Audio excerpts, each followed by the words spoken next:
Penis এনলার্জমেন্টের ব্যাপারে কিছু আমি ডিসকাস করতে চাই।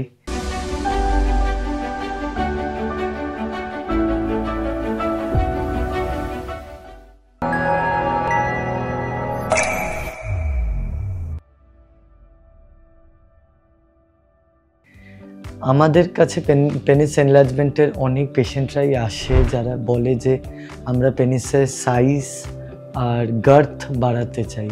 তো এইটার ট্রিটমেন্ট যেটা আমরা দিয়ে থাকি হলো প্রথমত যেগুলো সার্জিক্যাল ট্রিটমেন্ট, তার মধ্যে 1 নম্বর যেটা আমরা করি হলো সাসপেন্সারি লিগামেন্ট রিলিজ, 2 নম্বর হলো ফ্যাট গ্রাফটিং, 3 নম্বর হলো যে ট্রিটমেন্টটা আমরা করে থাকি হলো সেটা হলো নন সার্জিক্যাল, সেটাকে বলা হয় পিনাইল ফিলার্স।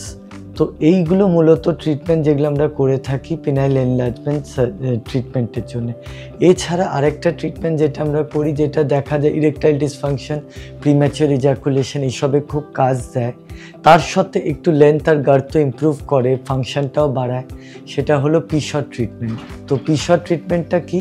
এটা হলো এক রকমের ট্রিটমেন্ট যেখানে পেশেন্টের নিজেরই রক্তটা মানে শরীর থেকে রক্ত নিয়ে এটাকে প্রসেস করে পিআরপি জিনিসটাকে তৈরি করে ইনজেক্ট করা হয়।